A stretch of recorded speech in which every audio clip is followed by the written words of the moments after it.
পবিত্র ঈদ উল ফিতর উপলক্ষে টানা ৯ দিনের ছুটিতে রাজধানী ঢাকা ছেড়েছেন রেকর্ড সংখ্যক মানুষ।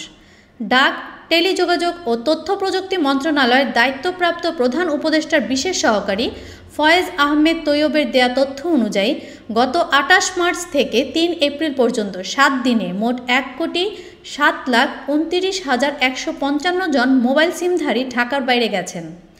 বিষয়টি নিশ্চিত করেছেন ফয়েজ আহমেদ নিজের ফেসবুক পোস্টে, যেখানে বাংলাদেশ টেলিযোগাযোগ নিয়ন্ত্রণ কমিশন এর তথ্য সূত্র উল্লেখ করা হয়।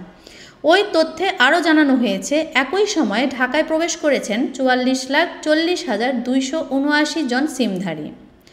ঈদের ছুটি শেষে মানুষ এখন ঢাকায় ফিরতে শুরু করেছেন। শুক্রবার ঢাকায় ফিরে এসেছেন সর্বোচ্চ ৯,৯৮,৫৭৯ জন সিমধারী। সিমধারী বলতে ইউনিক মোবাইল ব্যবহারকারীকে বোঝানো হয়েছে, অর্থাৎ একজন ব্যক্তি একাধিক সিম ব্যবহার করলে একাধিকবার গণনায় আসেনি।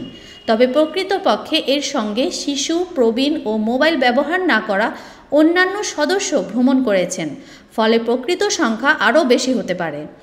বাংলাদেশ প্রকৌশল বিশ্ববিদ্যালয়ের পুরকৌশল বিভাগের অধ্যাপক মোহাম্মদ হাদিউজ্জামানের ২০২৩ সালের একটি সমীক্ষায় বলা হয়েছিল, ঈদের আগের ৪ দিনে প্রায় ১,২০,০০,০০০ মানুষ ঢাকা ত্যাগ করেন।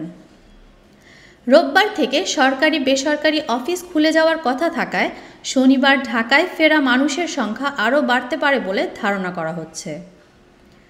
সাথী Saiba Rahman, desk news, revolution 24।